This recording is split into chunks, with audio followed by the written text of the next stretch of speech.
Bismillahirrahmanirrahim. Assalamualaikum warahmatullahi wabarakatuh.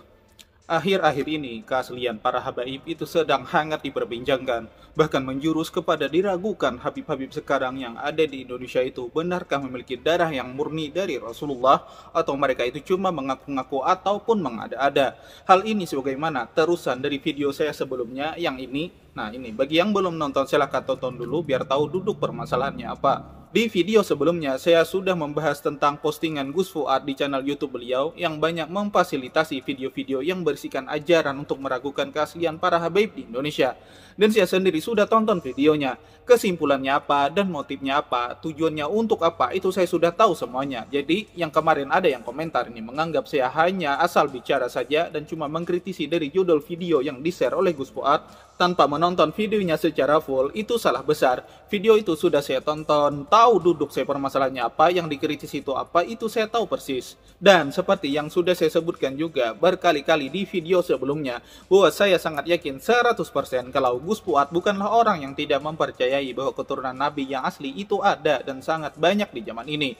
Hanya saja dugaan saya pribadi bahwa Gus Fuad hanya terlalu jengkel saja kepada para habib-habib yang cenderung keras, radikal, intoleran, dan lain sebagainya. Dan ya kita tahu semualah bahwa yang dimaksud itu habib-habib dari kalangan FPI, sehingga rasa tidak suka beliau itu rada kebablasan lah, sampai habib-habib dari kalangan FPI itu dipertanyakan oleh Gus Fuad keaslian kehabibannya.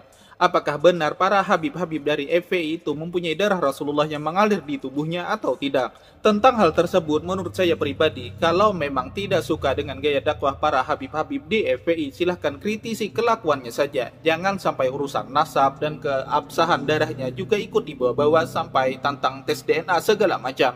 Nggak usah lah ya itu ya, kejauhan itu semua. Karena ini kan membuat habib-habib yang lain yang cara dakwahnya itu santun akan ikut terkena imbasnya karena hal ini.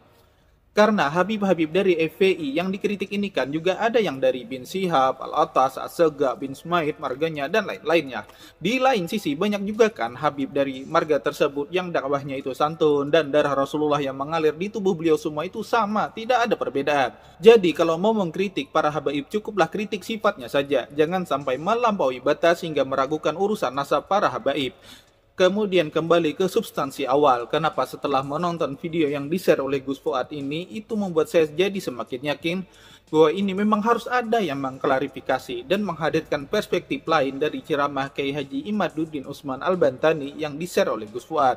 Yang pada intinya dalam ceramah beliau itu, beliau menyebutkan bahwa tidak ada bukti ilmiah bahwa habib-habib yang ada di Indonesia sekarang ini benar-benar terbukti kalau mereka itu adalah juriat dari Rasulullah. Dan apabila masih ada yang mengaku sebagai cucu Nabi, maka dia harus tes DNA terlebih dahulu. Apakah DNA-nya itu identik dengan orang-orang Arab, khususnya Bani Hashim, Abu Talib, dan keluarga Rasulullah yang lainnya, kata beliau. Kemudian di video yang lain disebutkan juga bahwa yang menyebabkan keaslian para habaib itu dipertanyakan adalah karena di situ dikatakan bahwa Imam Ubaidillah selaku induk datu dari para habaib kalangan Bani Alawi itu bukanlah anak dari Imam Ahmad Al-Muhajir.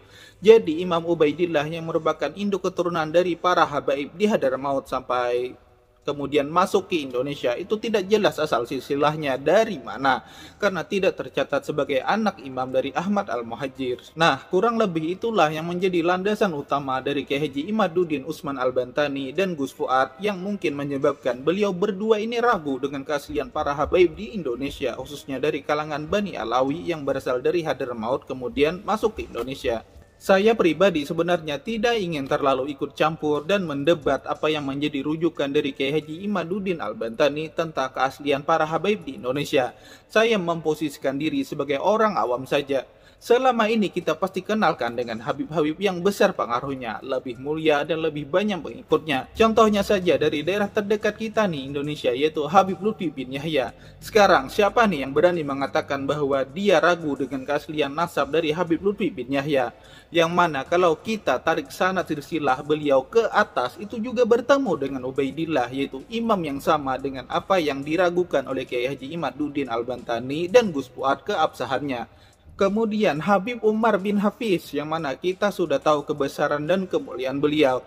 Murid beliau pun tersebar di seluruh dunia. Dan beliau pun nih, kalau kita tarik sanad dan silsilah beliau ke atas, itu juga ketemu dengan Ubaidillah, orang yang diragukan oleh Gus Fuad dan Kiai Haji Imaduddin Al-Bantani keabsahannya. Kemudian juga nih ada Habib Abdul Qadir As-Segaf di Jeddah, seorang ulama besar yang dikenal sebagai wali kutub di zaman dulu. Dan tidak ada yang meragukan kewalian beliau pada saat itu. Itu juga kalau sanad dan silsilah beliau kita tarik ke atas, itu juga ketemu dengan Imam Ubaidillah.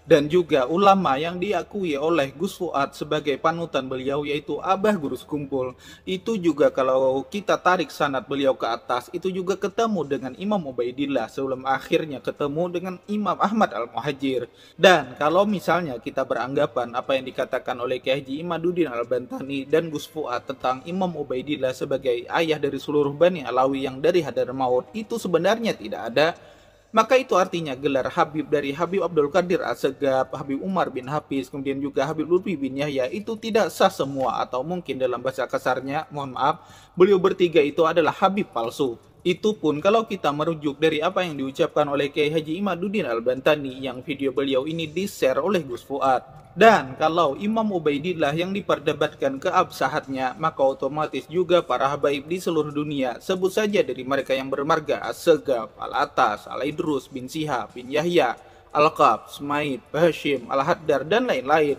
itu semua juga adalah habib palsu yang seharusnya disikapi biasa-biasa saja dan tidak perlu dihormati. Apakah itu tujuannya? Wallahu alam. Saya juga tidak tahu, dan ini saya juga ingin mencari tahu. Dan tolong ya, dengan saya membuat video keresahan seperti ini, jangan lantas nanti saya disalahkan mengadu domba Gus Fuad dengan Habib Lutfi bin Yahya sebagai tokoh besar di Nahdlatul Ulama. Enggak, sama sekali, tidak ada niatan seperti itu.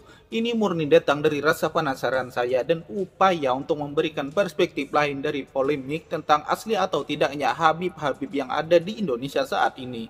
Dan mungkin ini saja dulu yang bisa saya sampaikan, kurang lebihnya saya mohon maaf kalau ada salah-salah kata dan lain sebagainya, mohon dimaafkan. Karena saya bukan ulama, saya bukan ustadz, saya pun bukan habib, saya hanya orang biasa yang penuh dengan kekhilafan. Dan selanjutnya mungkin dari kalian ada yang ingin ditambahkan atau punya pendapat lain tentang hal ini, silahkanlah tulis di kolom komentar, kita diskusi sama-sama.